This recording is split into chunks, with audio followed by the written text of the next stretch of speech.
Good evening. I call to order the City of Gerald Special Call City Council meeting, Thursday, February 19th, 7 p.m.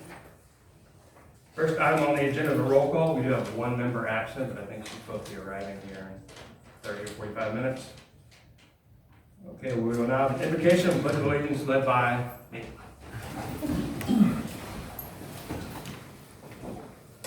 Let us pray. Heavenly Father, we come before you this evening with grateful hearts for the opportunity to serve our community. We ask for your guidance and wisdom as we carry out the responsibilities entrusted to us. Grant us clarity of thought, fairness in judgment, and unity of purpose. Help us to listen with open minds, speak with respect, and act with integrity in all of our decisions. Remind us that our work here affects the lives of our neighbors, families, and future generations. Bless this council, our staff, and all those who serve this city. Watch over our community, keep our citizens safe, and help us to always seek the common good. May everything we do tonight be guided by wisdom, compassion, the sincere desire to serve. In your honor we pray. Amen. Amen.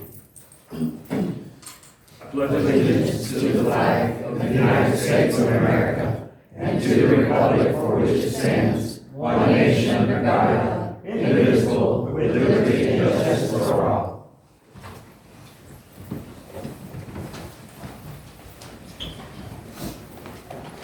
Okay, next item on the agenda is public comments. We do have a couple here. All right, we'll start out with Thomas Slovey. Good evening. Good evening, Mayor. Good evening, City Council. I know I can't speak after the meeting, so I wanted to just kind of hopefully make a statement of encouragement that it does get passed today and we move forward on this project. I know the city and the staff has worked extremely hard on the Walmart project. I know everyone in the city has worked very, very hard. It's Walmart. I just want to thank them for coming. They're going to do amazing things for this community, and I'm hoping that you guys will vote for it. And I'm excited how they're partnering with the library. I think I'm very excited about the jobs that are going to be brought to the community for people, the kids, and everything else to be able to walk to Walmart and actually get an opportunity to actually have a career and actually education, something that it's vastly needed in this community. But more things will be coming, more things are on the plate. Once this happens, it's going to be a lot of stuff coming, guarantee it. Okay, but thanks again for tonight. Thank you.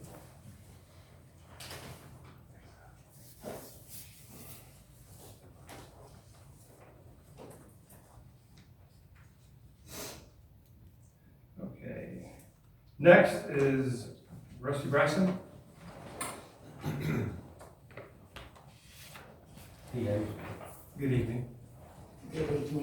Good evening, Mayor Pro Tem, and council members. First of all, I want to tell you I really do appreciate the work that you do. I hope you don't take any of my comments to heart. I mean, I hope you do, but I hope you don't take it personally, okay? So, I live at 218 Meadow Valley Loop, been here 29 years in Gerald. So tonight I briefly want to discuss a couple of agenda items. First, I want to address the change of the meeting dates. I disagree with changing the meeting dates to Wednesdays for a few reasons. First of all, there's religious conflicts. A lot of the religions meet on Wednesday night and have youth activities. I think it's extremely important that we don't choose a meeting date that excludes our community. And I think choosing Wednesdays excludes our communities. So I hope that you will address that as well. I think it creates a civic barrier when you do that. So I do have a problem with Wednesdays. The other thing is our dates have been established. We have met on Tuesdays for a majority of the time. Those of you, Daniel, that's been on council for a long time can tell you that that's pretty much been our set date for a long time. I'm not opposed to change, as long as we're making the change for the right reasons, okay? So the next thing is, as a taxpayer in our precious town, that we're striving to, keep the community values and the small town values. I'm against any incentives given to Walmart. On February 3rd of 26, Walmart became the first retailer to be $1 million in market evaluation. $1 trillion. I don't think Gerald has that kind of money. So I don't think we should be giving them money to come here. I'm just against it, and I think all of you know that. So, and lastly, I think the thing that's most dear to my heart is the changing of the city's logo. I don't understand why you would want to change the logo for 9 or 10 months. So if you look at that, first of all, it's going to cost you quite a bit of money to do that for a short period of time. I think that you need to look at that. The other thing is as most of you know who's been here a while, Gerald has had a problem with identity. And I think changing the logo is losing our identity. I think we need to stay consistent. Staying consistent builds rapport with our constituents, with your constituents. So I just think that you don't want to do that. I think that is doing a lack of trust with the community. So I think a temporary logo, if you want to use it somewhere else, don't call it our logo. That's not our logo. We need to be consistent, and it has no long-term value. So I'm not sure why you would want to do that. I did see the logo. I think it's really cute. But I don't think that it needs to be our official logo. So anyway, so my husband David, as most of you know, 3 seconds? 3 minutes. Okay, thank you. Thank you. Thanks, Rusty.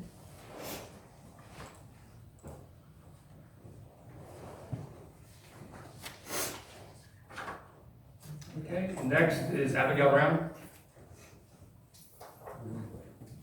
Good evening. Good evening, Mayor, Council. I'm Abigail Brown. Since I'm not a city resident, I'm not gonna give my address, but I am a local developer here working on Hunter's Glen. I think most of you have seen me maybe a time or two. I wanted to speak in support of setting a consistent, predictable, regular meeting schedule. I'm not gonna speak from the perspective of what days work best for me, because if I tell you those conflicts, that might be a really good reason to set it on those days. So it may sound like this agenda item may seem like a small thing, but it really does matter. When meetings follow a simple pattern like the first Tuesday of the month, people don't have to check the website every time or count the weeks in the calendar. It's day 1 through 7. They just know. That kind of predictability lowers the barrier of participation. The residents who regularly attend meetings tend to be the most engaged ones. They're reading packets, they're showing up here, they're paying attention, and those are exactly the residents you want in this room. Right now, Wednesdays are already heavy. The EDC meets on Wednesdays, Gerald ISD meets on Wednesdays, and as Daniel has pointed out, and Rusty, many families have church functions on Wednesday evenings. The people who attend the ISD meetings are the same people who attend council meetings. These are the engaged residents. Those are the ones that someday might be interested in stepping up to be behind that desk when one of you wants to pass the torch. If you stack major public meetings on the same night, even if they're at different times, you're compressing the schedule or asking people to choose where they want to be. It can also just create operational pressure. If council and the EDC share the same evening, the EDC may feel the need to shorten meetings or adjust the schedule to accommodate council. Ideally, your board shouldn't be competing at the same time slot or rushing through important decisions. Monday meetings can be tough for families transitioning from the weekend. Thursdays in the fall conflict with JV football and other seasonal activities. Tuesdays during this season can conflict with basketball season. So, if seasonal adjustments became a necessity, it wouldn't be unreasonable to shift from, for example, the first Tuesday to the first Thursday during a particular season. But the key is keeping it in the same week of the month and being consistent. If meetings in the first week of the month, then the natural adjustment would be the first Thursday or not the second or third. The week should stay predictable even if the day occasionally shifts for practical reasons. That way residents can still anchor their expectations around the calendar. The goal should be to place regular meetings on the most widely accessible and dependable time possible. Engaged residents are busy. If you truly want them here and potentially behind the dial one day, it makes sense to respect that reality. A predictable schedule creates clear baseline, it strengthens transparency and reinforces that emergency procedures are the exception. So if you have a day outside of that, it's an exception. At the end of the day, it isn't dramatic policy, it's just structure. It's about making local government easy to follow and easy to participate in. Thank you. Thank you.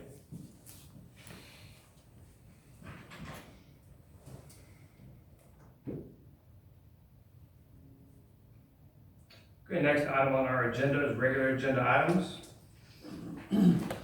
Agenda item 3.1, we have a presentation of the 2025 racial profile report, be done by our police chief, Jim McLean. Good evening. Good evening. Good evening, Mayor, Council. It's my pleasure to come up here and present to you our 2025 racial profiling report. I'm doing this because it's statutorily required in the Code of Criminal Procedure. You should probably get one of these every year. With this particular year, I wasn't your chief at that time, but I was still responsible for presenting it and to gather the information. Our report is drafted and created off of our computer-aided dispatch system. So every time a police officer makes a public contact or a motor vehicle contact, the computer-aided system automatically generates what's called a racial profiling report. And it's a simple report, it's a click box, it doesn't take a lot of time, but it ties that officer to that contact. Unfortunately, with this particular year, we had some challenges in trying to make our stop numbers match those reports. When that happens, it created a disparity in the numbers, and when we started looking at that data, it became a very voluminous, as you can imagine, process and very tedious to go in and try to figure out why those numbers didn't match. It took our staff probably a little over a week, maybe a little longer, to go in and look at almost every single one of those contacts. As you can see, we made a little over 1,000 contacts last year with the public and traffic contacts. Well, we did the best that we could with that, and we actually had to bring in Williamson County, the actual lady that oversees that particular software. She was able to work with us to take care of making those numbers actually line up. Now, I'll never come up here and tell you that there's a problem without at least giving you a solution to it and what we're doing to try to fix it. One of the things that we're going to do this year is some training.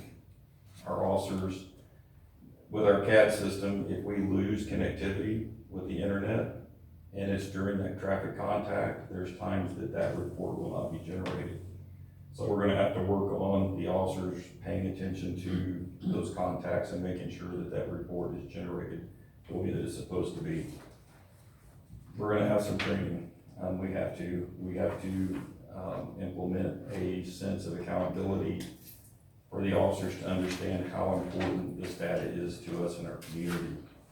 The other thing that we're gonna do is I will come to you when it comes budget time, and I'm gonna ask for some money. That's not a popular thing, but I'm gonna ask for some money to hire a person, a criminologist, that is very, very well known in the racial profiling world, that can come and do spot checks on our data to make sure that we're doing what we're supposed to.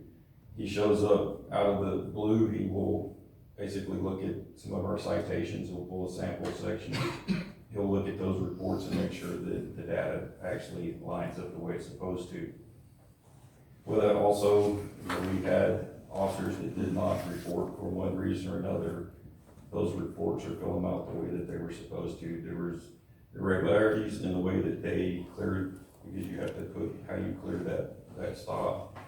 So we're addressing all of that. Our supervisory staff is required to make periodic inspections of the officers' body worn cameras and their contacts in their vehicles. That was not done, so that we're addressing as well. With the data, I tried to compare it the best I could between 2024 and 2025. We made a lot more stops in 2025 than we did in 2024. So it's hard to compare the numbers as far as to see, are our stops fairly important? They're fairly similar for the most part. But I just want you to know that we are addressing this through policy, through training, and hopefully I'll be granted the funding to bring in that criminologist. Now, I did give you a printout of our policy, so you can see kind of what our policy is at the police department as far as the racial profiling, and also printed out a copy of the Code of Criminal Procedure, so you would have that to look at as well, to kind of put the two together, and you can see that all of the things that we're required to do, we're doing. There's a couple of other things that I want to address within the department. One is, I don't think that we have made our racial profiling information readily available to the public. The statute says that we're supposed to. We can do that through putting on a newspaper. That's a little challenging for us in general to have the newspaper portion, but it does allow us to either post it in the lobby of our police department or put it on our website. I want to do both of those so that we're being as transparent and as open, and allows our citizens to have that ability to see what the police department, the city's rules and policies are on this. Any questions I can answer for you? I like it.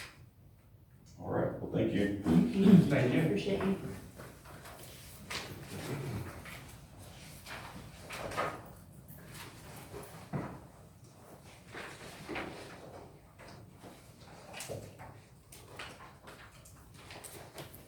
Okay, agenda item 3.2, discussion, consideration, of possible action regarding resolution number 2026-0219-04, a resolution approving a failure to appear program, interlocal cooperation contract with the Texas Department of Public Safety.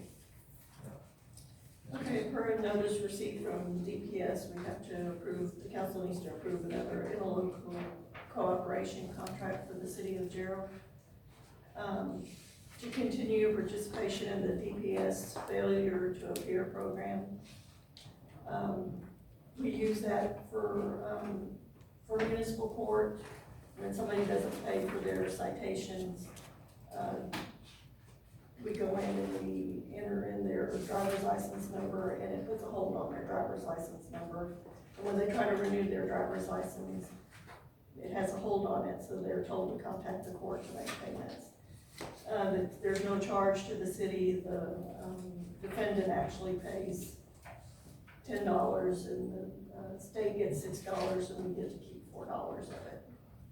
So, if you would, I would appreciate it if you could approve the resolution and the contract.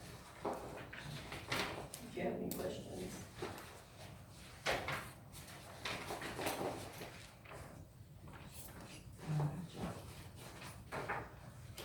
I'll make a motion to approve resolution 2026-0219-04. Second. Give it to me. All right, we have a motion on the floor, second. All those in favor say aye. Aye. All those opposed say nay. Unanimous? Do we also need to do for the contract then? Or is it all encompassing? That's all together.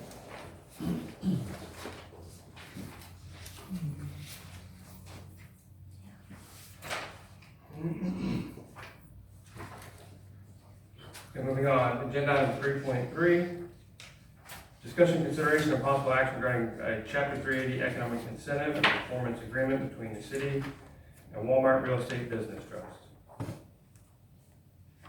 Good evening, Councilman, good evening, Mayor. As you see, before you is a 380 agreement between the city and Walmart. Proposed Walmart brand retail facility located at the 26.85 acres, that's County Road 313 and County Road 312. Development is contained into a centralized wastewater service, and the Chapter 380 agreement proposed to support infrastructure and economic development. Walmart has received a voluntary annexation that was approved on October 14, 2025. The development agreement conditionally approved on December 2nd, 2025. Zoning approval conditional on December 2nd, 2025. The road abandonment also conditional approved same day. And preliminary plat approval conditional approved on the same day, December 2nd, 2025. The 380 agreement aims to enable construction of critical wastewater infrastructure in the area, support a major commercial anchor, generate long-term sales tax revenue, ensure public benefit via performance requirement like jobs, economic activity, and investment. The term is for 14 years. If the wastewater line not built, the term may extend to 15 years. In that scenario, the city must reimburse the $2.4 million back to Walmart. All rebates are performance-based and ends on caps are met. Basically, Walmart is going to upfront the money of $2.4 million for the construction of the line and capacity on the subsequent line. The line upsizing provides citywide system benefits. The direct cost attributed to the development is $450,000, and the reimbursement cap is $1.95 million via sales tax rebates. The rebate is 50% of Walmart generated sales tax. In the interim, Walmart's agreed to install a temporary septic system at a cost of $500 million. $500,000. Required to connect to the city wastewater once it's completed, and the temporary system will be decommissioned afterwards. The map you see in your screen shows you the $2.4 million encompass the construction of the line of the red section, the red and yellow, and capacity on the green line. It also encompasses the approximate acquisition of easements for the red and yellow line, and the decommission of the Cornhill lift station.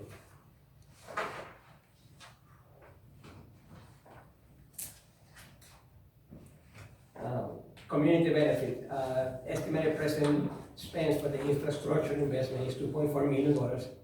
It does provide long-term benefit well beyond Walmart site, expand system capacity for future developments. No financial commitments include local hiring efforts and job fair participation, coordination with the city and Chamber of Commerce, and ongoing reporting on economic impact. The staff does recommend the approval of the 380 agreement because it does advance essential wastewater infrastructure, support a high-impact retail development, generates long-term tax revenue, and includes performance safeguards and clawbacks.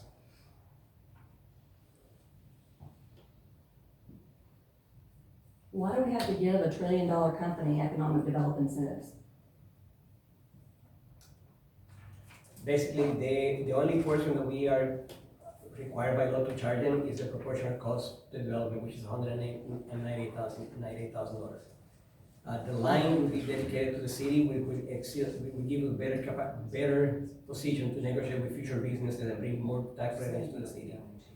Basically, we're getting a free, interest-free loan to repay over 14 years, instead of us putting the money on a loan and paying interest, or going for bonds and paying interest on it.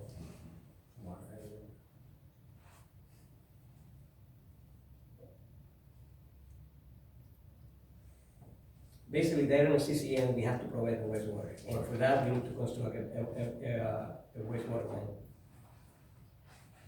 And you're saying giving them the incentive is the only way we're gonna get it? we can go for the full $2.4 million on our own and pay interest on it, or we can take advantage of the 2.4 interest-free loan and just rebate back 1.95.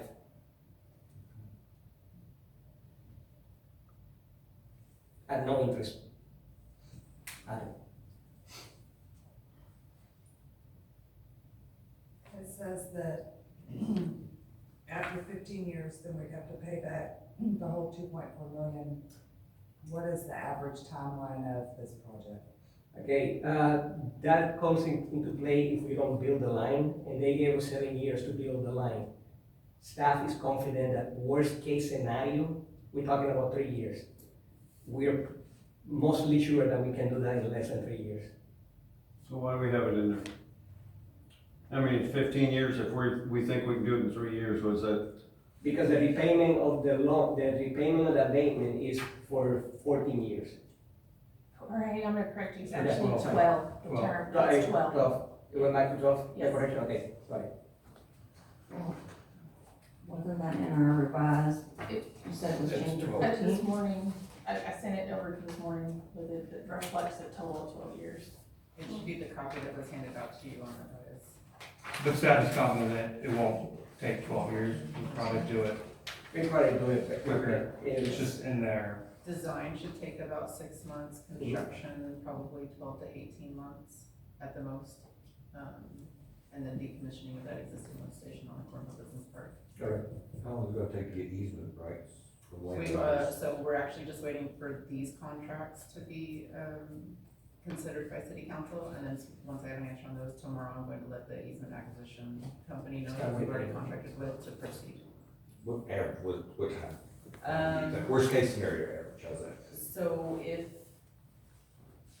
if the residents are not agreeable and it has to go to commissioner's court, it may take a year, that's what I've seen. Depending on how many meetings you require for the project. But that doesn't stop, the project from moving forward. The commissioner's court will still usually grant rights for the company to get on the property, for, like surveying or construction, stuff like that. Yeah. And you usually get right of entry. If they are agreeable to it, we're hoping that within a couple months, maybe 2 or 3 months. Worst case scenario, the commissioner's court doesn't do it, then we're stuck at 2.4 million. No, if you have to actually go through the eminent domain, like, it's kind of all done through the eminent domain process under chapter 21 of the Texas Property Code. There's an offer process that has to be followed. You're hoping during that offer process, you're able to reach an agreement with that property owner to avoid the actual court side of eminent domain. If you can't reach an agreement, then a petition and condemnation is filed. That goes before special commissioners. Basically, that's 3 disinterested property owners that live in Williamson County. They hear it, they decide it's just compensation, the city pays that into the registry of the court. Once it's paid, you have possession of the property interest you're seeking to acquire. The temporary commercial septic system, how does that affect people, the neighbors downstream from it? Is there any? It shouldn't. So it has to be designed Yeah, it has to be, it has to be TCQ standards. for TCQ, Williamson County standards. Williamson County is actually the body that reviews and approves OSSF permits, very strict standards for commercial. So what they're gonna do is the outlying commercial lot that was planned to be a QSR, quick service restaurant, or some sort of retail, so they're gonna use that for their septic system in the interim, and then once the wastewater line is built, then they'll decommission that septic system and that'll turn into another retail spot. And how again are we paying them back through the sales tax? Abatement. So we'll only be collecting 50% of sales tax for Will be, 12 years, what? Well, until we there's pay back the a 1.95. table, the Yes. amortization table, you can kind of see it. Yeah. So my understanding is the whole project is 2.4 million. Yes, We're only paying them back 1.95 million because the difference is what their proportion is, correct? But in here, can you explain, I'll just turn my page.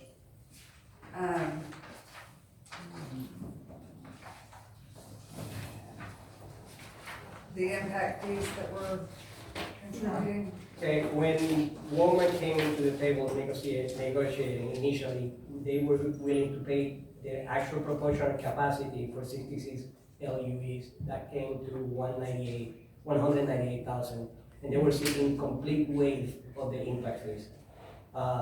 They also were looking for a rebate closer to the $2 million, and I was looking something below the 2 million. If we were to charge full impact fees only to Walmart, then the cost would be $487.64 for impact fees alone. The rebate then would be 1.9. Again, they're looking something closer to the 2, and I'm looking something closer to the less than 2. So we split the difference and we came with 1.95. The breakdown of that for 50 is they're gonna pay their 198 proportional cost for the 60 CWEs on that line. And they also agreed to pay 52% of our present impact fee rate. And that comes to $252,000. If you add them two together, that comes to the 450 they are willing to pay, which is more than they're required. I'm just confused why we're giving the nation's largest retailer waiving impact fees. Can you make it make sense? They're asking for that And we just have to say yes. I mean, is that what you're is your getting at? decision.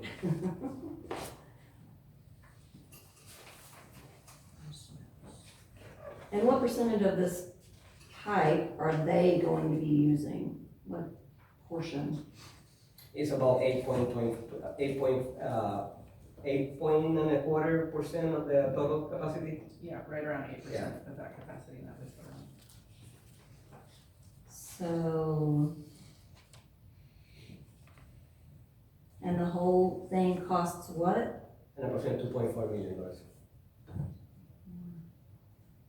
That's 8% of 2.4. That would be 198. Is it? No, what they have to pay is 198.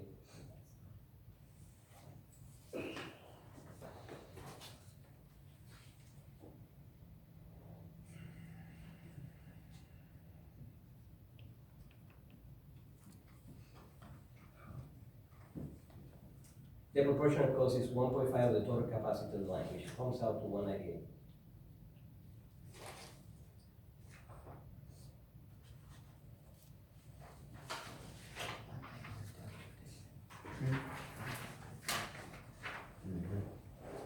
So are we gonna waive the impact fees to every retailer that comes in and wants No, that they're incentive? I mean, actually- we had a huge meeting over these impact fees and got everyone all in a tizzy, and then now we're just gonna waive them. No, they For Walmart. actually, they asked for a full waive, and we agreed to charge them 52% as part of the cost, so we are not waiving the entire fee.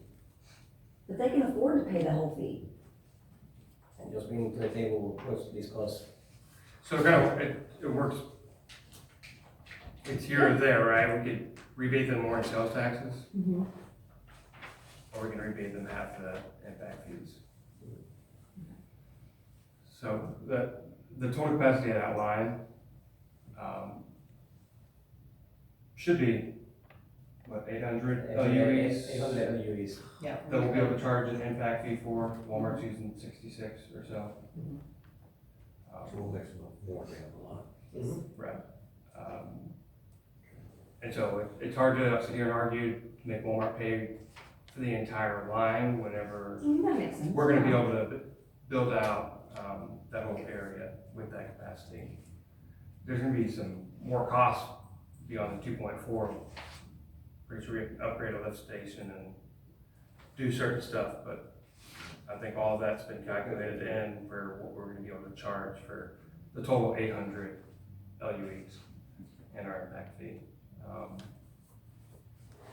And having that line. I mean, this agreement is better than the previous one that we saw, correct? Yes, and like I mentioned in the past presentation, having the line will put us in a better capacity to negotiate with other developments, commercial developments in the area. We're getting, basically, the highlights, we're getting a free interest loan to build a line that at the long run belongs to the city, and will put us in a better capacity to negotiate future business development in the area. I do have a question. I think I brought this up last meeting when it came to, because we're gonna rebate them back 2.4 and also credit them the 50% of the LUEs. That's what the last agreement was. The one that we brought in January? It was a full 2.4. At our last, no, at our last meeting, is to rebate them back the full 2.4. Yeah. If I recall in that meeting, someone said that the max we could charge Walmart was 98,000. $98,000, and that we weren't gonna get any more money out of them. Anything. This agreement's different, correct? Yes, the state law requires that we can only charge proportional to the development. Anything above that, it should be a voluntary negotiation between the developer and the city. And that's what Gotcha. led to the 380 agreement. They're willing to pay more than 198.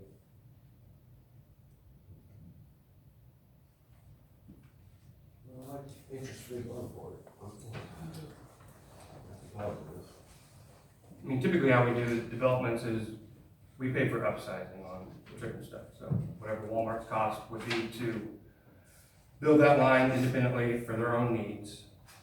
If we want a developer to upsize it, we pay the difference. And I think this kind of matches that scenario, correct? Yes, it does. And they're also willing to put in the temporary septic up to 7 or 12 or how many ever years, which buys us time to negotiate with Sonterra, who we're gonna be building that line with, on the details of that agreement. So they're spending extra money putting in that septic to allow us to negotiate with Sonterra, so. Well, you do it time, so we'll have to get hit. And obviously, if they're gonna put in a septic system, that they could build this development, whether they could de-annex or they could build if they want to. If they're able to run on a septic for up to 5 or 7 years, they wouldn't really need the city for anything. That's the way I look at it. Is that correct? Yeah, they could. Essentially, So so, the annex and bill anyway, and the city will still require to provide them wastewater use and OCC, and we won't collect any sales tax revenue out of them. So in the event, I know that you're using conservative numbers for the sales tax revenue from them in this table.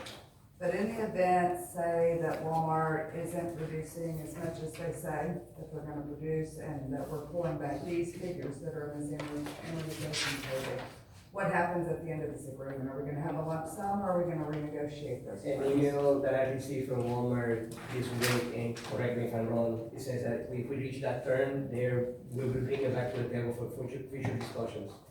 Okay, so can we add that?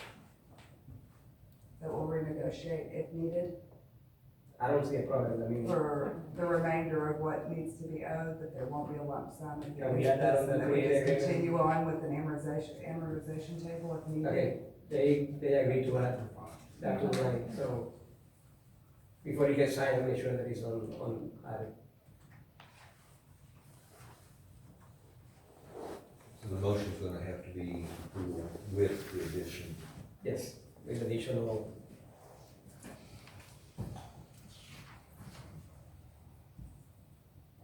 So we're adding, That we reach what would be the language for the motion? To approve it, but adding that number. You the motion to approve the 380 agreement with the addition of the provision to, as, Alderwoman Fitzer said, to renegotiate basically renegotiate if it's not paid in full by the end of the 12 years. Something to that. Oh, because the sales tax could vary. Because it's based on performance. Right, gotcha. And actually, the town is using a conservative number, they estimate higher, so I went lower, and still show that by year 12 will be out. And that's starting the first year underperforming, increasing second year, and then steady the rest of the term. Is it 12 years? Yes, The agreement is for a reimbursement over the period of 12 years. yes.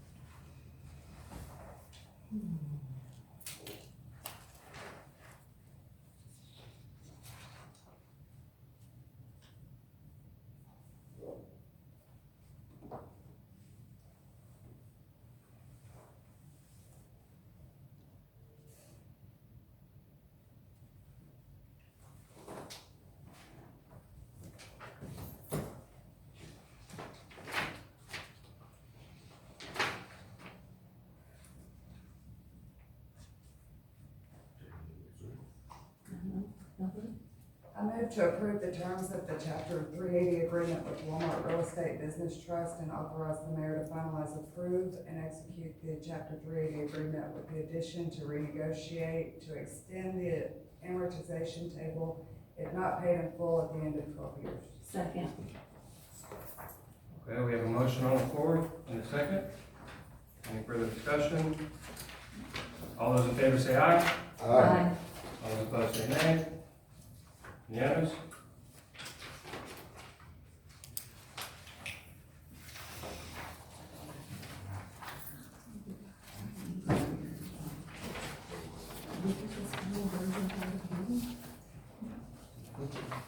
I'm looking at the next 3.4. Okay, next item on the agenda, agenda item 3.4, discussion, consideration, and possible action regarding a wastewater development agreement between the city and Walmart Real Estate Business Trust. Council Mayor, this is related to the same creative agreement. I can read the slide, but if we go to the image.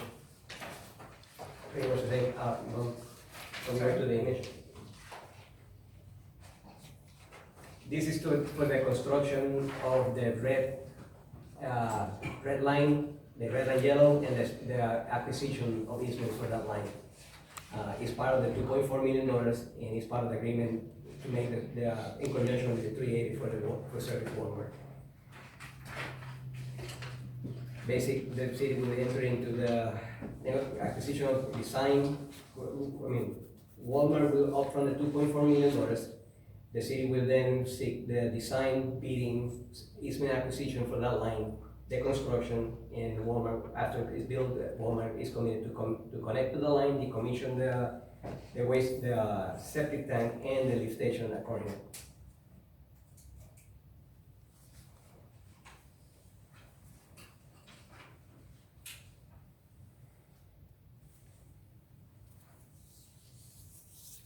One question, when we say decommission septic tank, is there a proper way of doing this, or are we just gonna quit jumping into it? I will have to get you an answer that one, but there should be a procedure to complete decommission and fill back the tank that is not usable. Decommission a septic tank or the lift station? Septic tank. Septic tank. Septic.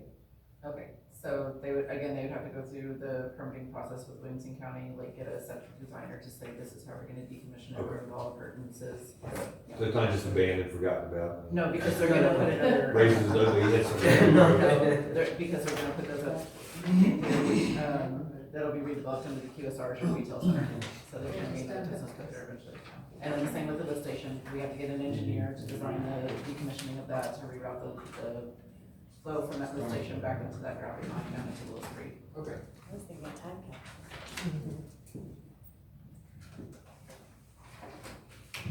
Who pays for the decommission of it? Which one?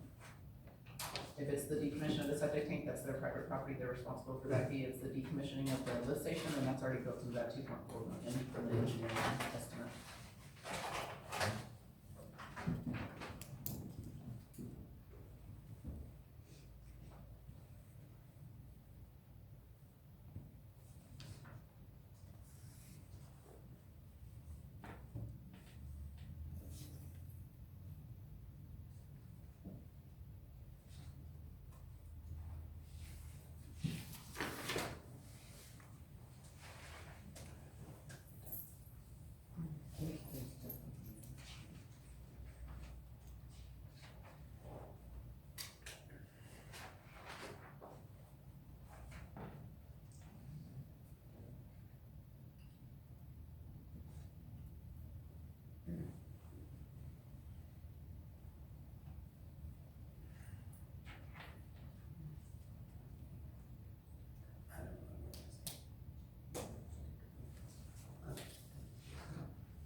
questions?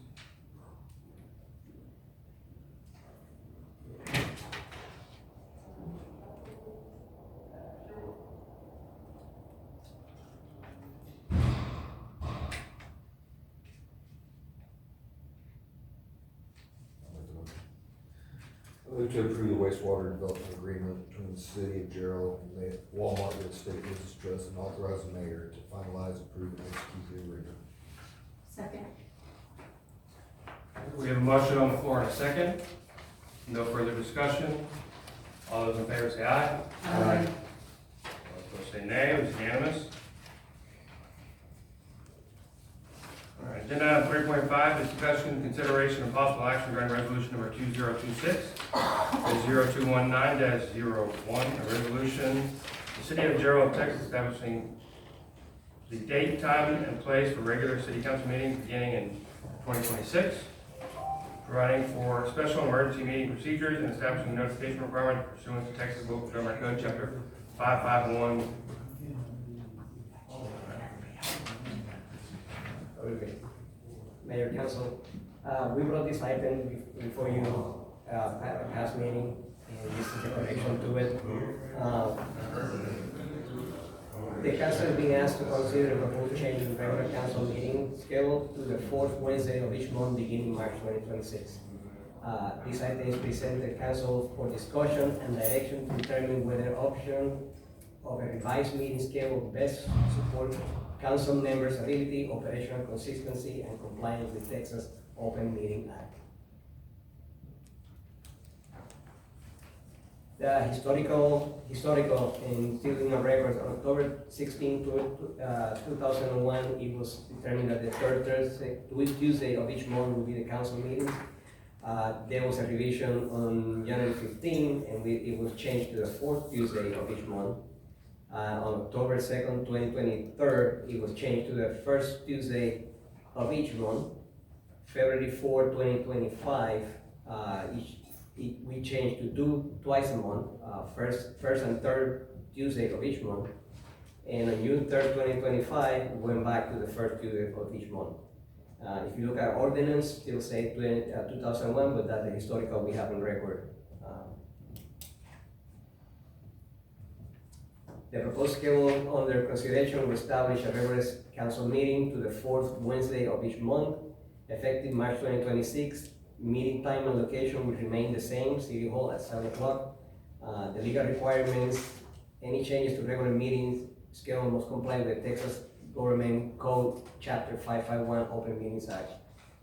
If approved, the local schedule should be formalized through council action and appropriately reflect the city records and future postings.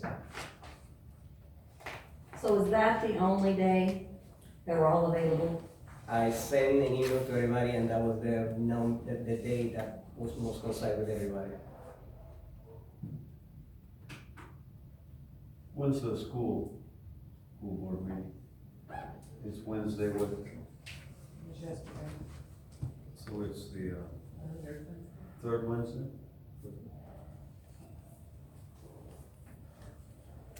So this is the fourth Wednesday. It wouldn't conflict with the Won't school. conflict with school board meetings.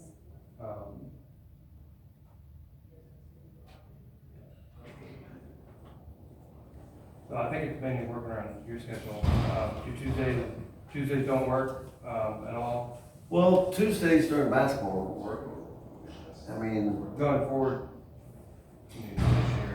this year I'm good. I mean, I just rest of miss the softball, baseball game, and volleyballs also, but I can miss those. It's just basketball games I need to go to. Is basketball over? Yes, basketball's over this year. We don't necessarily have to change it right now, Correct, and you're okay with that? correct. Okay. Nothing with track. No. Football. No. Or other sports. Well, I mean, Tuesday, they're gonna have baseball games and softball games. But I'm not a softball coach or baseball coach, so I can miss them and come to it. In fact, the umpires probably would prefer it. Probably. Well, I mean, if your basketball season's over with and you're okay with keeping it the same for now, I mean, It's up to y'all. Then we'll be readdressing it just this time next year. Yeah. Earlier then. yeah. Do it earlier. And maybe other council members' schedules won't conflict, and if Tanya's got something on, Yeah, things could change in a year. right, some of those days during the week, she's ready. Yeah. So, So I'll make a motion to deny the proposed change and retain the current meeting schedule, and we'll revisit it in a year. Is it not or take it? Oh, Retain, do what? retain the same. Do we take it or just? Well, we're not gonna change it, so I can read that. Let's see, we're not changing it, so I'm not approving a change. So I'm denying a change, right? Yeah, like the middle motion on the screen. Yeah, Mhm. deny the proposed change. I deny the I would proposed say change. and revisit it, when does basketball season start? Next October. So in September. Well, I'd say October we can address it, because it yeah, we just table it, right? Just table Oh, okay, it well, then we can You table can it. just table it and then we just know, For a future date. come back. Okay, table, You I can make a move to motion to table. table this for future discussion. Second. Okay, we have a motion on the floor in a second. With no further discussion? One question for Yeah. staff clarification, just for planning purposes, we're gonna put in the schedule to revisit this item in September, next September. Yeah, I'll make a meeting agenda and put this on and with anything else.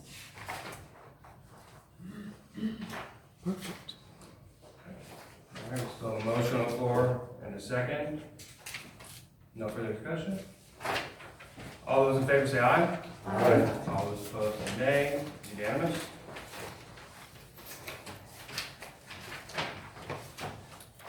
All right, agenda item 3.6, discussion, consideration of possible action regarding ordinance number 2026-0219-02, an ordinance of the City Council of the City of Gerald, Texas, adopting and establishing rates and charges for water and wastewater utility services, providing for implementation and administration, providing a severability clause, repealing conflicting ordinances and resolutions, and providing an effective date.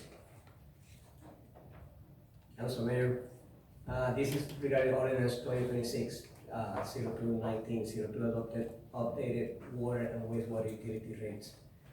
Required to maintain regulatory compliance, financial sustainability, and alignment with Jared Schregner rate increases. Support getting the self-sustained utility fund to cover operation costs, debt service, capital improvement, and long-term system needs. Jared Schregner increased his water rates back in November 2025, and the city must match those rates after our current ordinance 2014-1028C. The state that we are going to match Jared Schregner rates every time he increases them.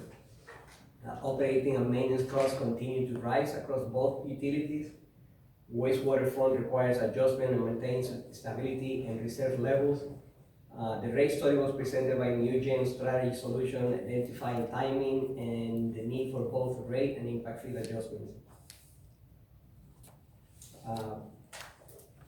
Just want to be clear, the options you're going to see on your screen, we pretty much translate that we are recommending to adopt what it says the ordinance, which is move to Jared Schregner's new rates, and then adjust the present impact fees that we have on the books. Alternate one is adopt what it says by ordinance, go to Jared Schregner rates, and keep the 60% impact fees. The alternate two is, again, we match Jared Schregner rates, and we increase our impact fees to 80%. And the three, which is the most recommended by staff, is adopt the Jared Schregner rates, increase the impact fee to 100%, and that would align to growth contribution with system. If we adopt the 100% impact fees, we'll be at by the time we have to review the impact fees, our debt service will be in much better standing. It will not cover completely, but it will be significantly lower the deficit. Well, I recall when we had that big, impact fee study, and it was all the you know, we said we were gonna gradually increase up to the percentage, not go straight for the 100%, so it's kinda like, I mean, I thought that's what we decided at that meeting, now we're going back on our word if we choose number 3 that the staff recommends. And that's kinda going back on our word. Yes, it Yeah, is. that's not really ethical. But And you know, if we weren't giving back Walmart's impact fees, we probably wouldn't even have to go much of a rate increase. Would you feel comfortable with this Well, I wanna know what we said in the original meeting about the impact fees that we approved. Does anyone recall?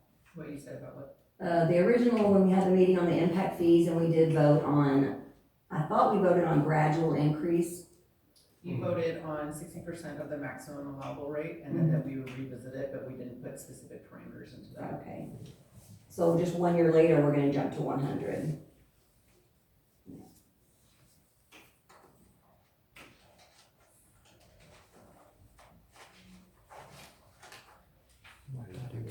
one Well, vote let's is, see. if we don't do that?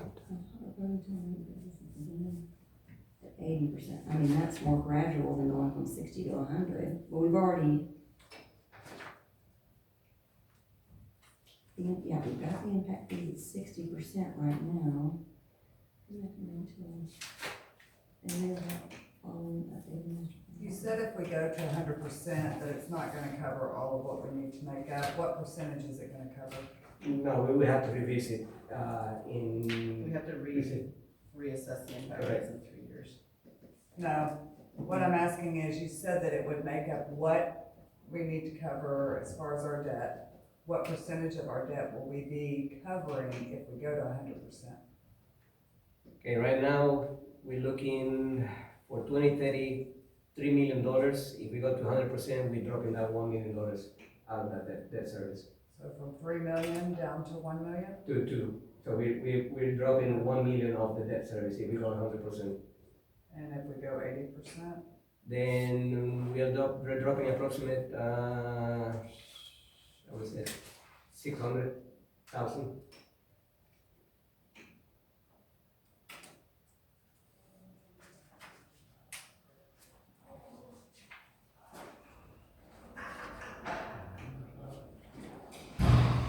And that's by 2030.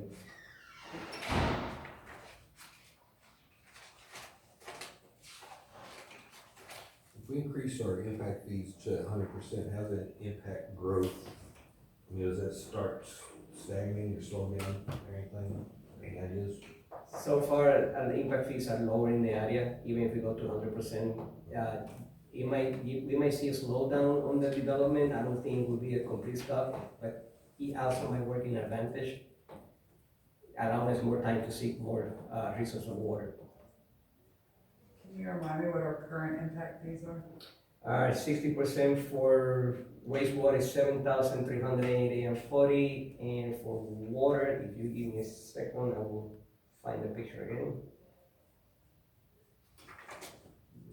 Okay. Our current impact fees at 60% is 6,114 for water, 7,388.40 cents for wastewater. If we go 100%, water will be 10,190. Wastewater will be 12,314. What is it, 80%? I'll have to do my math just for a second. That's okay. 6,114.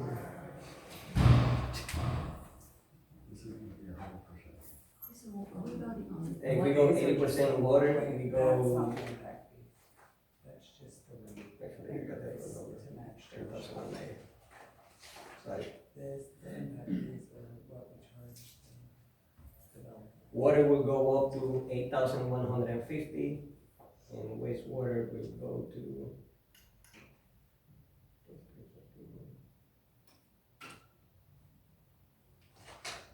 9,851 plus 2. Another thing that I want to point out is whatever we don't change on impact, whatever we don't collect in impact fees, we will have to pass down to residents. So that is something that we would like. And if we vote on the current rate for residents right now, how do we pass that to residents? Well, again, our ordinances state that we will match Yellow Schregner's, rates. So that's something we have to do regardless. Right, And so that's $1.50 extra per month? That's the new rates for Schregner. So this is already, like, we're already gonna do this, so what are we, I don't understand, are we voting on increasing the utility rates, or are we voting on the impact fees? We are voting on both. Again, We're voting on the. We don't have to be voting on both though, Yeah. correct? We can just vote on one, Which would be, just adopt the rate, alternate one. so we can just do that. okay, so adopt the proposed utility rate, and that's $1.50 a month. That's the whole table. no, it's more than that. I mean, okay, I then, mean, I did a whole lot of calculations, Yeah, it's gonna these are the impact water their rates bills for the- anywhere from $40 to $100 depending on usage. What's the average usage of a Gerald resident? I think they said about 6,000 gallons a month for water. So I didn't do it on 6,000. I I think did we it did on on 7 20. though, Okay. and I did it on 20, which that was way over. On 7, it's gonna increase their bill about $38 a month. if we do what? Increase the rate, which we have to based on our ordinance. If we adopt the new Gerald Schwertner utility rates that they adopted last fall. And you're saying we have to do that part? So we have an ordinance on the books that was passed in 2014 that says that the city of Gerald adopts Gerald Schwertner utility rates. Gerald Schwertner updated their rates in October, November of last year. We did not follow suit. We are not in compliance with our own ordinance. So my question is if we, say we do alternative 1, we adopt the rate, the increase, and stay at 60%, the comment was that we'll have to pass on everything to the That is, consumer. okay, How? what we don't change today, it will accumulate in the debt fund, and when we revisit the new rates, again, whatever difference will have to be passed on at that point to the residents. Right now, by taking option 3, we are adopting your regular rates, and we are reducing the debt service accumulation on that portion. That when we revisit the study again, whatever we have to pass to the residents will be minimal compared to keeping the 60% increase. Gotcha. But we also said we weren't gonna go to 100% immediately. So my next question would be, what are the impact rates in Georgetown? I think when we visited that was, they were higher than ours. I don't have the numbers right now, but Or Salado, or somewhere just comparable to see where our impact fees are in relation to where again, developers are gonna it's- pick around us? it's not apples to apples. I mean, we discussed that before. It will be based on the capital improvement project of every area.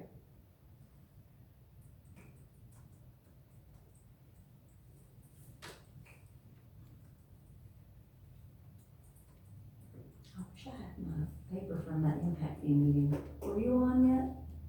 Not sure. Because they broke it down into what, we were kind of riding in the middle of where everyone else was. I was at the meeting, I was not here at the meeting. So I was there at the meeting. Yeah. Georgetown's maximum water impact fee is currently $12,215 and wastewater fee is $61.29. Fees are expected to increase to $13,835 for water and $13,577 for wastewater by August 31st, 2026 from Georgetown's website. So our 100% is still lower than Georgetown's. Correct. Can you slide it up that quick? So Salado won't have impact fees for water. They don't have a water treatment in their own city. It's a water supply corporation. But I do believe that they have some wastewater impact fees.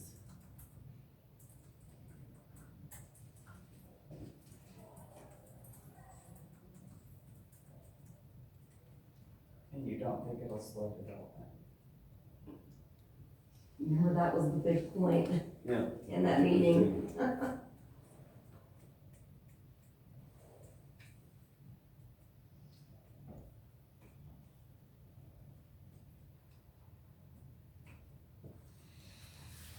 Do we keep track of any sort of like, Pflugerville, I'm sorry, Pflugerville impact fees, water is 14,713. Wastewater, wastewater range from 1,360 to 15,136. that's a huge range. I understand. Okay. And that's Okay, for adopt Salida? certain rates. That's Pflugerville. Pflugerville?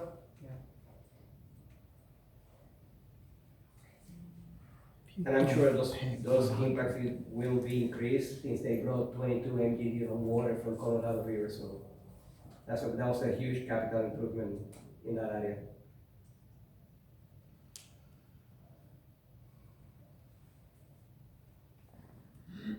Lori, I completely understand being ethical in what we say, but when it comes to the financial health of our city, and we're growing, and growth pays for growth, that's kind of where I'm at. Biggest thing is they're gonna stop development inside the city.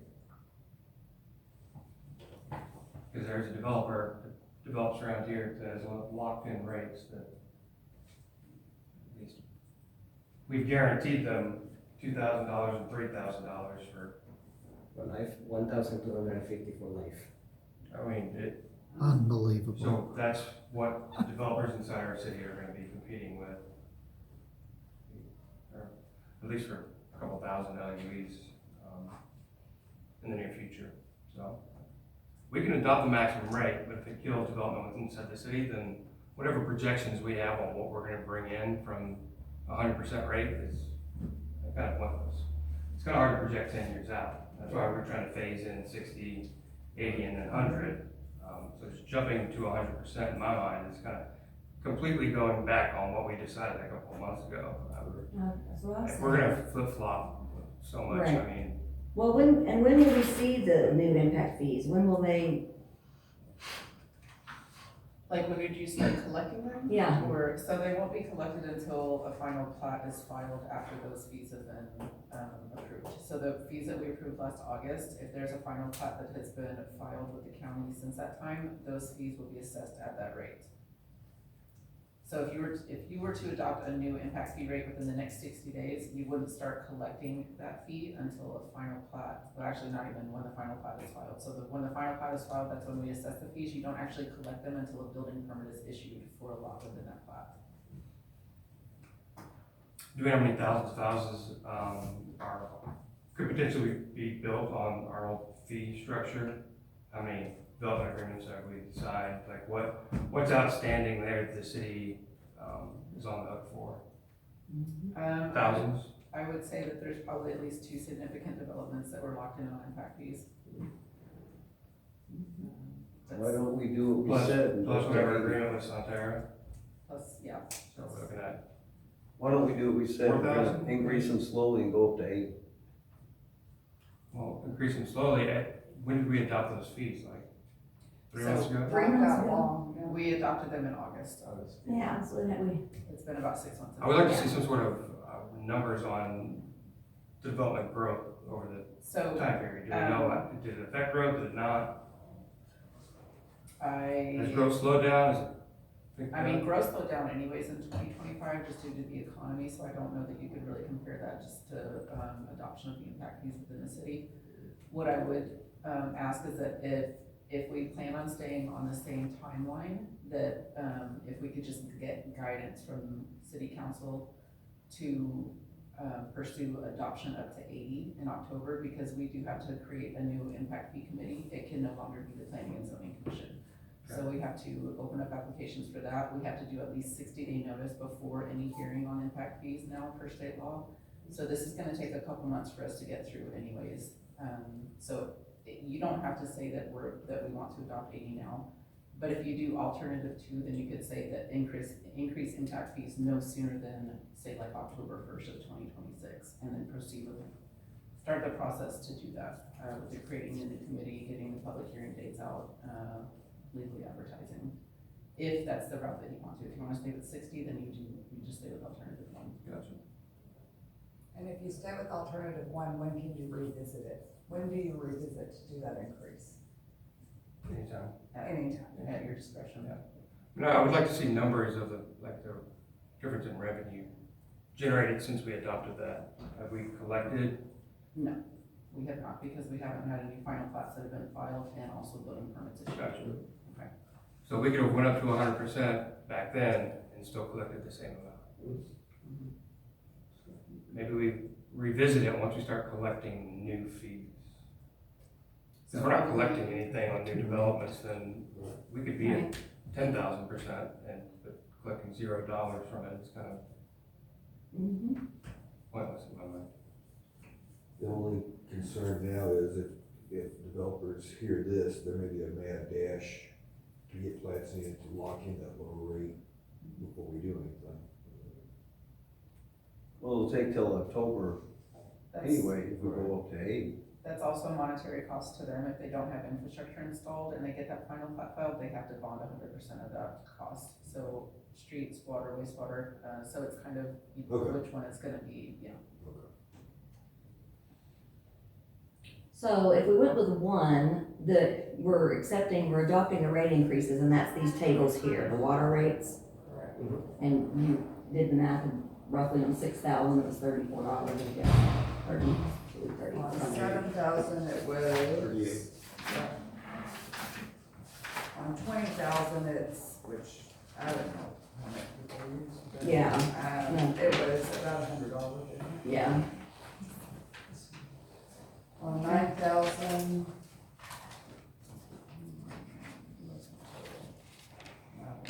This is also changing the wastewater from a flat fee to a volume rate. So that we're appropriately charging based off of usage instead of. oh, that increases, the dollar amount is also including, I'm sorry, say again? You have a wastewater, we used to charge $35 flat rate regardless of usage. The new impact, the new rate state that we're gonna charge Oh, volumetric. gotcha. Plus. And we already have $35. talked with Jared Schreckner to give us, It'll be in the reserve, to give us how much they're producing, the serving, so we can charge it more. Well, it's It was based off of your $35 usage. and then $4 per thousand.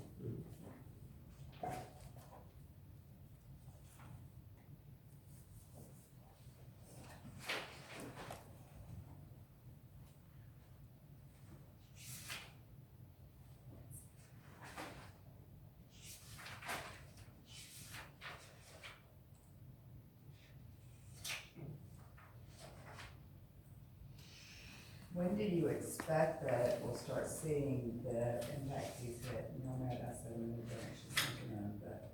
So, since we've adopted those fees, we've had,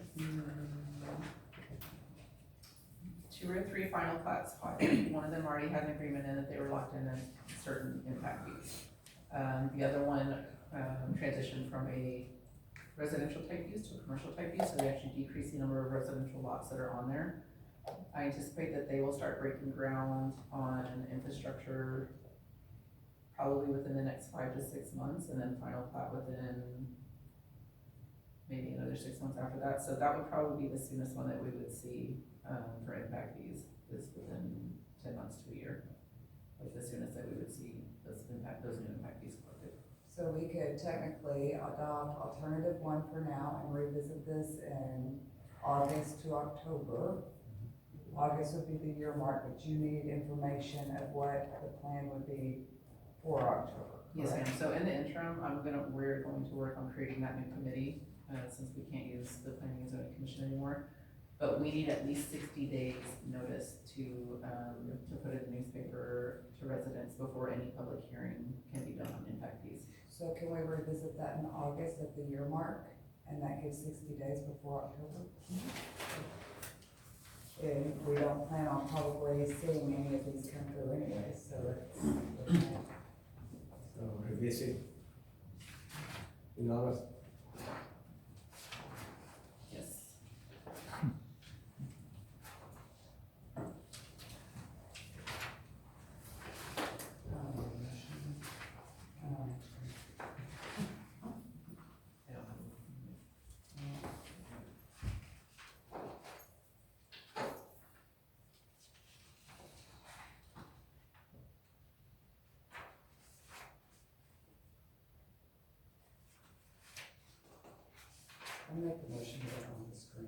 It's right there.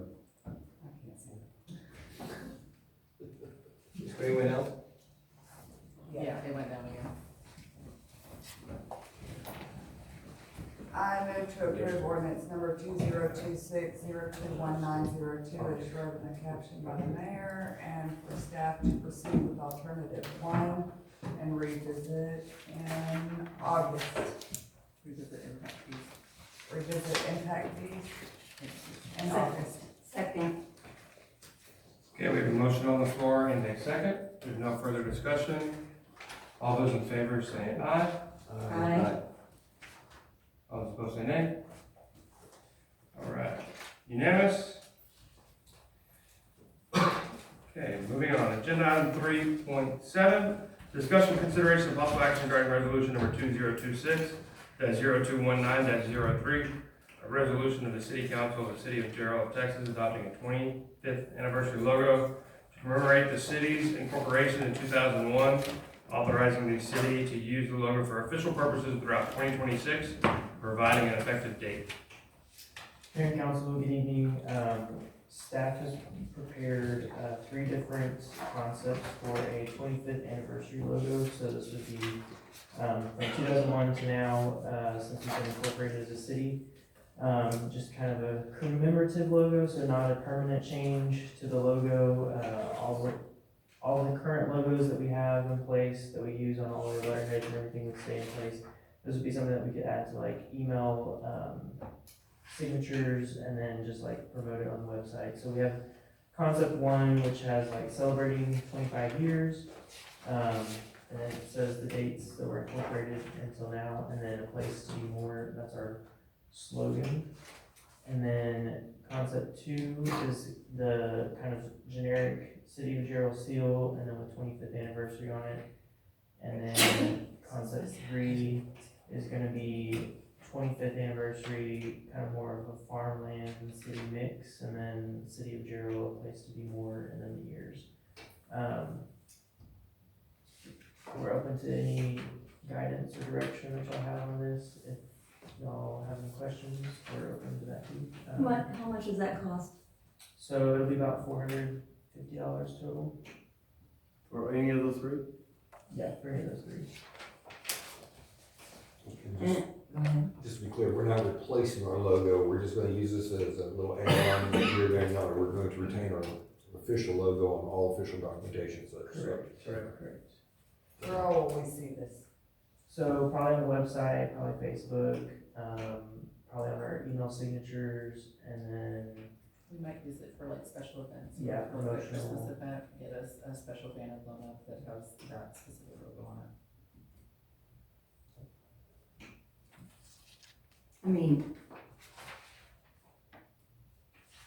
who designed, do we hire someone already to do these, or? so Design Sparks created these concepts, and there was an upfront fee of $200, and then beyond that, it would be an additional $250 for the remainder, if we decide to proceed. So we've already paid $200? Yes, sir.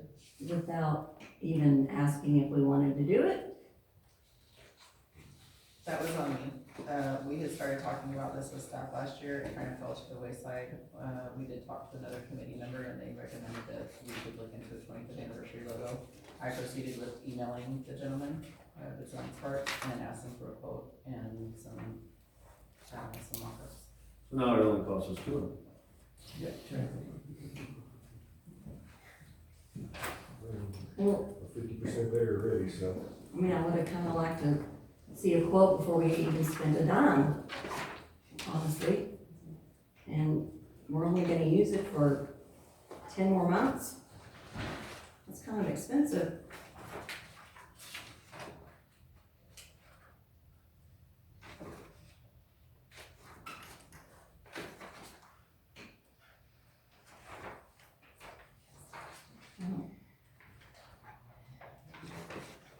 I don't know. I see it as a waste of money.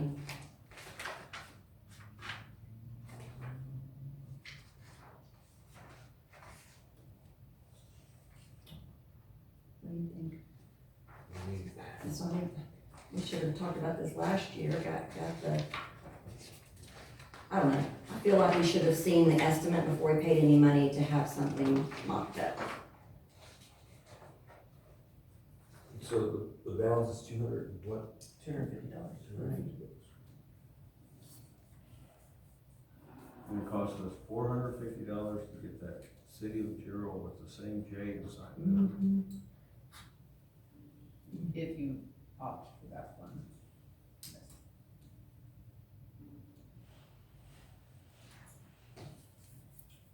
We couldn't have used our software of any kind and just do this for free? I wasn't gonna waste my time doing it. I mean, I have a lot of other things I should be working on besides designing the logo, so. All right, the question is, are we gonna do it or not? And the second question is, if we're gonna do it, we gotta pick which one. Tanya's here, she'll figure it out. No, thank you. It's all on you, Tony. We made all the other decisions, just get the Let me get your chair.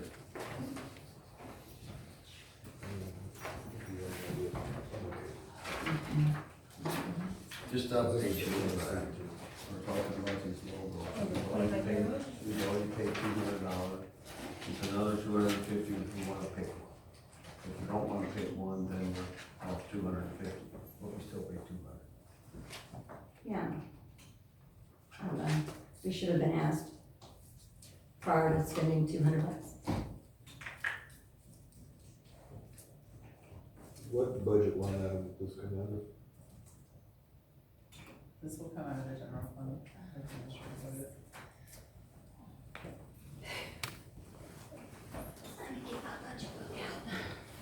I do think it's a good branding opportunity. For 10 months? We're only gonna use it for 10 months.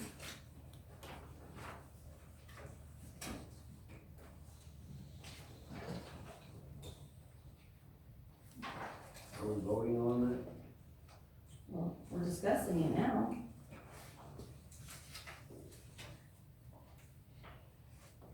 Do we have any events where we would be using that banner out? You know, you're talking about maybe having something blown up. Do we have any planned events where the public can be seeing that besides on email and whatnot? say Christmas. The Christmas event, if we do, if we do 4th of July, we could put a banner up for that one as well. If we did another street band, or if we partnered with, the fire department for their trunk or treat, then we would have one out there as well. But we'd have to print it out on we'd have to spend more money having it printed out on a banner. So last year, we actually built a pretty good report with a local sign company, and they, as long as they could put their logo on it, they printed it out for free.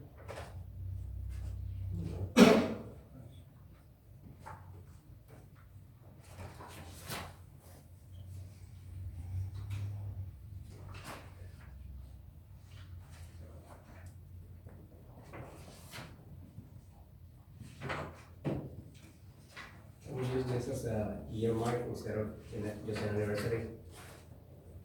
Like remove the anniversary and just keep it, using it as a year mark, the 25 year of the city. And then when we turn 50, we change to a 50-year mark, and we keep adding those milestones to the city. And then we can use it for more than 10 months.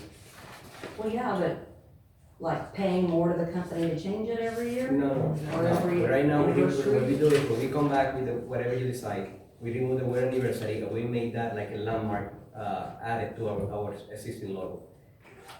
Then when the city turns 50, then we change it to a 50-year milestone marker, 75, 100, and we continue, just like the United States celebrated 250, we can do the same. And that way, the 450 will be used for a longer period of time than just a month. I think it'd be kind of fun to put it on the Facebook and let the taxpayers who pay for the logo vote. Honestly. If they want that. I mean, well, correct me if I'm wrong, the 200 or 450, that was well within your authority to pay to approve the purchase. All we're doing is the logo itself, the design. I mean, we got no. Well, yeah, but Anything under, the past legislation says that anything under $50,000, I can authorize without having to present anything. Now the new authorization said anything below $100,000, I can do without presenting. For 150, okay, she took it on, but I kinda like to ask the taxpayers, the citizens, that's just, I think, I don't know, see what they like.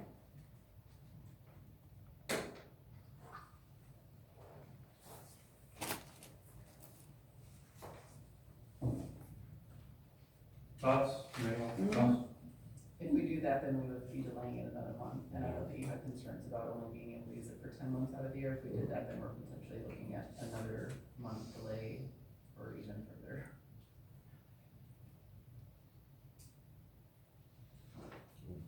I said the workaround for the longevity is to remove the word anniversary, make that like a landmark, like a milestone marker for the city. I have a road is 3, just by design. The third one you said? If we're gonna go that, that'd be my choice. That was my initial choice as well. This one I think it may create a little bit of excitement about our city. That's great. We don't have those yet. here, we don't have Scott. And I think that it's notable that they've been established for 25 years. I think it's crazy that it's only been 25 years. And so I'm not opposed.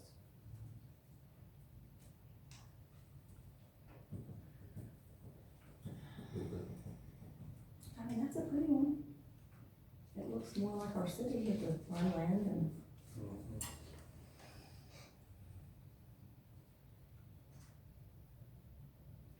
To get us started, I'll make the motion to approve the 2026-021903 resolution to adopt the 25th anniversary logo concept number 3.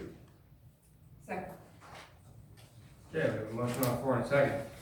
For the clarification, you want us to remove the word anniversary and just use that as Yeah, a, in 50 and 75 years, I'm not even gonna be here. So y'all have to knock yourself out. you know, I'm just worried about this here. let's use this as a milestone marker for the city instead of it just a 10-month anniversary celebration. Okay, so what are we doing? Yeah, what are we changing it to? Removing the word anniversary, Oh, so we can just keep it for a whole year. and then we can use it for 25 more years until we get the 50. Okay. That's a compromise. Yeah. Thanks. So, yeah, you made that motion. So we're removing the word anniversary? We're making a modify, so I'll modify, Milestone yeah, logo.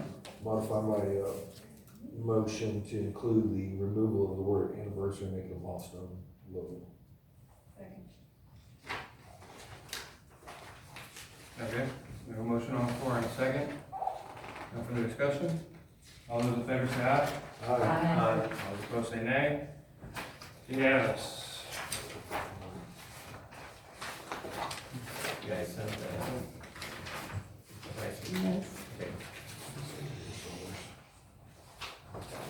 Okay, agenda item 3.8, discussion, consideration, and possible action regarding authorization for the city manager to present a final offer and negotiate purchase terms for the current leased police department facility located at 191 Town Center Boulevard here in Gerald, Texas. Council Mayor, we briefly discussed the possibility of purchasing the PD building, and I made an initial approach to the realtor or the owner. So we're requesting authorization for the city manager, myself, to negotiate a real estate purchase agreement not to exceed $150,000 and present to you for final approval. The building currently serves as the PD department. The opportunity presents by property owner to transition from a leasing to an ownership. It will support the long-term operational and facility planning. It's located in 191 Town Center Boulevard, the zoning board facility. Currently under state commercial lease with Equity LLC. The lease term agreement started in December 1st, 2022. and it will end in November 30th, 2027. The lease includes a purchase option during term, which would give the city the rights of first dibs. The third-party inspection find just minor wear and tear in the building. Routine HVAC servicing recommended. Minor maintenance items, typical commercial office use, and no major structural deficiencies identified. The price of value came to $800,000. We negotiated with, the owner is asking $900,000. So the city initially offered was $750,000, and we came to a soft agreement of $850,000 for the building. The selling lady will obtain full counter offer amount from another buyer. Sorry. The benefits, prime time visibility for within a town center corridor. The location is prime for PD, is visible, and they will allow them good access to the respond to any city emergency. Support public safety, response time and presence. Ideal long-term site for police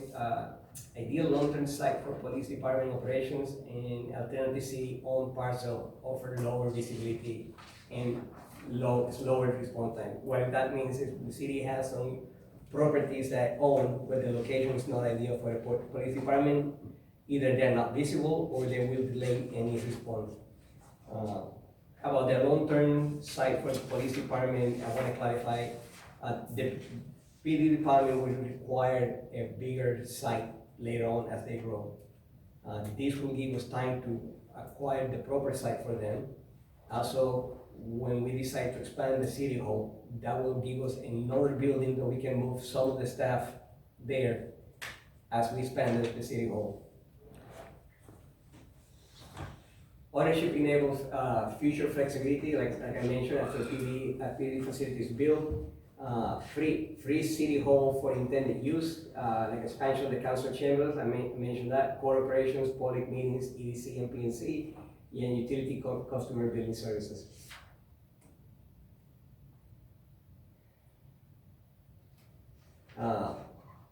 Purchase prices that we agreed was $850,000. The staff will return with final finance structure, closing costs, and any required budget amendments. The staff recommend with this item, authorize city manager to negotiate the real estate purchase agreement not to exceed $150,000.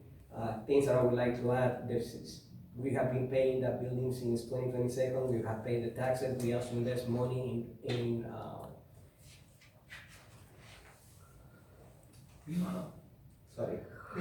remodeling, thank you.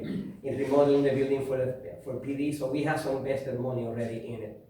So it makes sense to acquire the building, buy time to get a proper site for the police department, and when that happens, we can move part of the staff to the building and expand the city council facilities. Right. How many square foot is that building?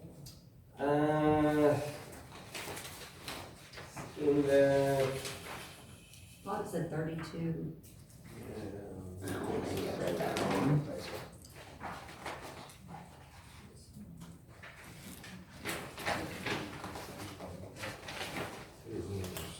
Yeah, I read it. It's good, we're gonna be worried about the place if we have an annex.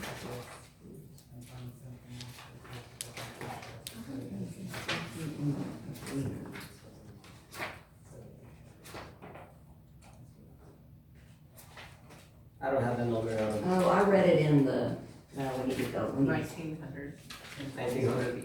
Oh, it's only 1900. I have a question.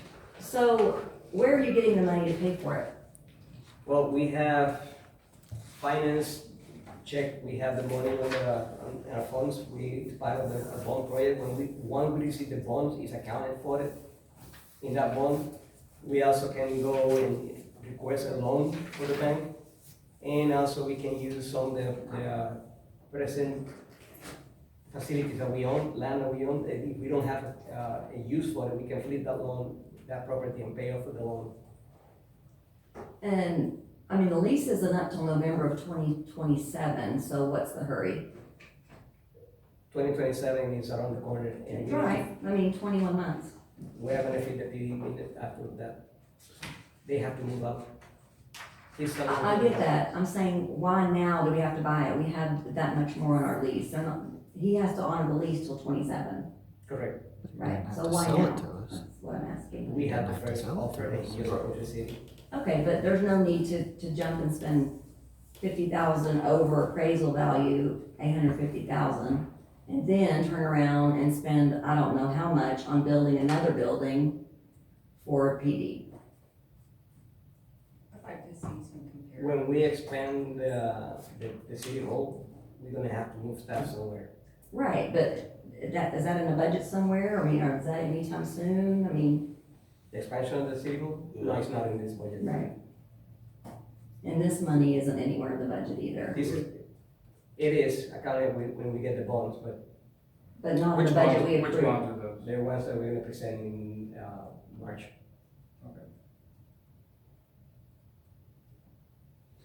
You know, as far as selling property, I would not want to sell any property we have, it's just going up in value, so. And I think, you know, we have a projected use on one of the properties. Correct. And then we also had some property where, this is where for you, we were gonna put a PD south of here. Awesome, right on the frontage road. Do we still have that property? I was not aware of the PV plans on that side of the property. That was one of them. That one. I think if you're talking about It was on the frontage road. by north side of the highway, South. Up from, what Texas Star, whatever that is down there. But on the east side of the highway. if I'm, okay, if we're talking on the same property, I think the site is not big enough for a PD building. Okay. And the other two properties we have, one was purchased with the purpose of seeking water, and here we are in the process to examine if we have any use for it. And then the other one was, for potential sewer plant. Package plan. Or package plant, so, but it was on the, was it Possum Creek or whatever it is out there? Yes, but I believe that location for the package plan is not. What are we ideal. talking about on 1105? Yes, like Cornhill area. It's really not a large enough piece of Separate property package for, plan. for a plant. Mhm. I don't know if it was assessed for that when it was purchased, and we really want something that's further down in the basin so that if there's development further east or south of that we're not pumping back up to that plant, it would all just gravity flow down. We did ask the wastewater engineer about that site, about the feasibility, and he said, ideally, it's not large enough for a plant that we anticipate that we would need, and then we would want it further down that basin. So we could retain it for a future building of city buildings out there. We could. And it's probably Okay. cheaper holding on to the loan. Well, why would anyone wanna pay 50,000 over appraised value? We're gonna have another appraisal with the bank. So it can be different, from, it could be higher than the 800,000, or it could be lower than 800,000. This is just an appraisal for us to give us an idea, a benchmark. If we choose not to purchase now, Mhm. will the owner still give us the option before the end of our lease to purchase at this amount? I can approach him asking. I'd like to table this for now, so we can go more over the appraisal, that was presented to us late. And like I said, we've got 21 months before our lease is up. I had a question. If we, buy it now, then how much is the lease? How much do we save so we don't have to lease it for the next 21 months? If we buy it now, the lease will stop automatic and we save the remainder. How much is that We're lease? talking about $3,000 a month times. $60. It would save us $103,000. $260 For the next plus 21 months? taxes and insurance that we're paying Correct. anyways. Say it again? $103,260 was a quick math. It may not be exact, but it's quick. Basically The $100,000. remainder of what we're already gonna pay on the lease. So if we buy it now, then we won't have to pay the 21 months lease, which would be $100,000. But then we might not want to purchase it in 11 months too. Or what'd you say, 21 months? Yeah, we've got 21 months. And what are we paying in taxes and insurance a year? Well, we're just leasing it, we're paying taxes and stuff on it, Yes, just we are, leasing it? yes. It's part of our expenses. Because we don't own it. Right, I mean, it's just a rental, I mean, I rent and don't pay taxes, I mean, any of it, that's why I'm asking. What does that mean, that means we pay the taxes and the insurance? I mean, we don't even know how we're gonna pay for it, I mean, yes, you mentioned several things about how we would pay for it, but we don't even know how to pay for that. From what I'm hearing, I'm not hearing you say, this is exactly how we're gonna come up with the money. Okay, I mean, again, this is not a final agreement, this is for me to enter, and I will Right. send everything with all the data to back it up, if our rights to negotiate that number with them. I mean, I'd like to table it, I don't know if anyone else, do I need to make a motion for that, or? I would like to see a updated budget report to see where exactly we are in our finances. I don't like going out with the bonds, Right. Yeah. Yeah. everything, so we should be financial report pretty soon, right? So, kind of give us an idea of where we're at, how much money we have. So, you make a motion to table, I'll make a motion to table, I don't even know what we're tabling this.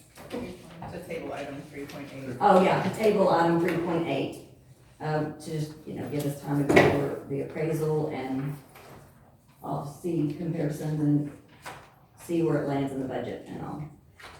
I'll second that, Walter. Sorry. All right, we have a motion on the floor in a second.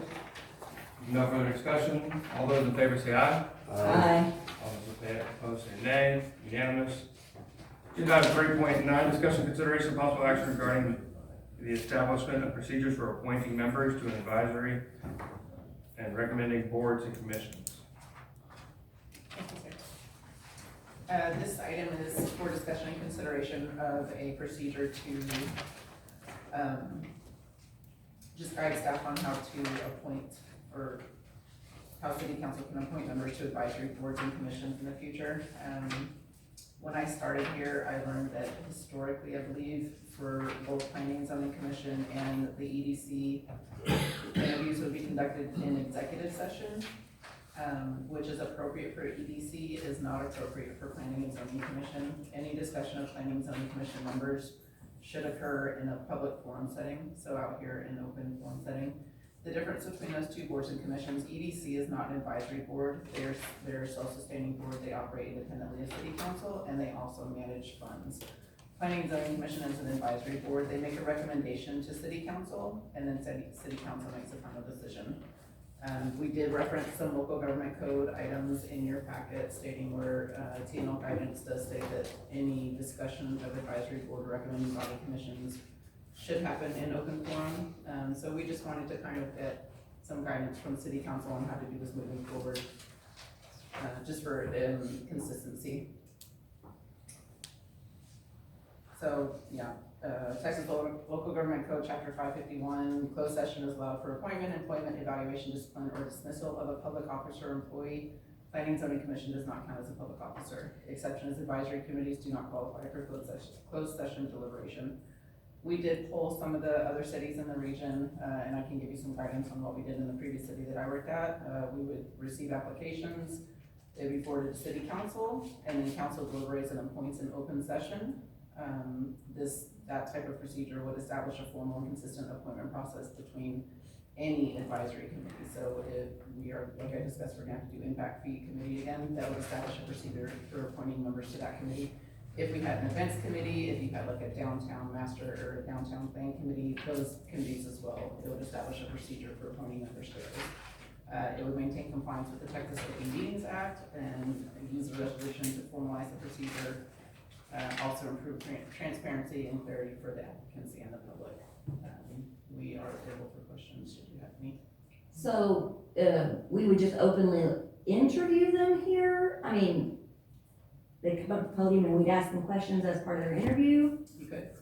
And that would be okay? And this is just for the advisory committees? These are just for advisory. Like P and Z and everything else? Yes, ma'am. So EDC would be a completely different process procedure. Okay.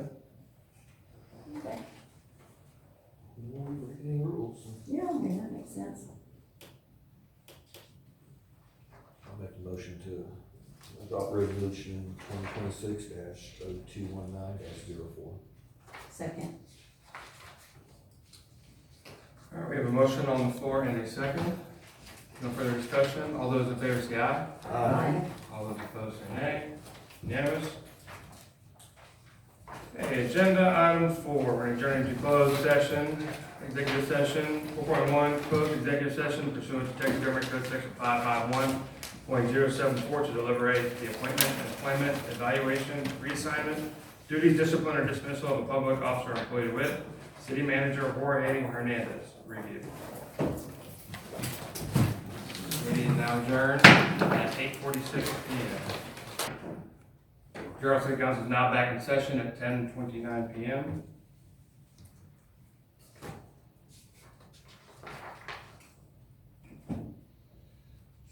All right, agenda item 5.1, discussion, consideration, and possible action regarding the appointment, employment, evaluation, reassignment, duties, discipline, or dismissal of a public officer or employee to wit, City Manager Jorge Hernandez. Review. Mayor, I'd like to move to place City Manager Jorge Hernandez on paid administrative leave and authorize the city attorney to review the concerns discussed in executive session. Second. Okay, we have a motion on the floor and a second. No further discussion. All those in favor say aye. Aye. All those opposed say nay. Was unanimous. With that, we have no further business, so we are adjourned at 10:30 p.m.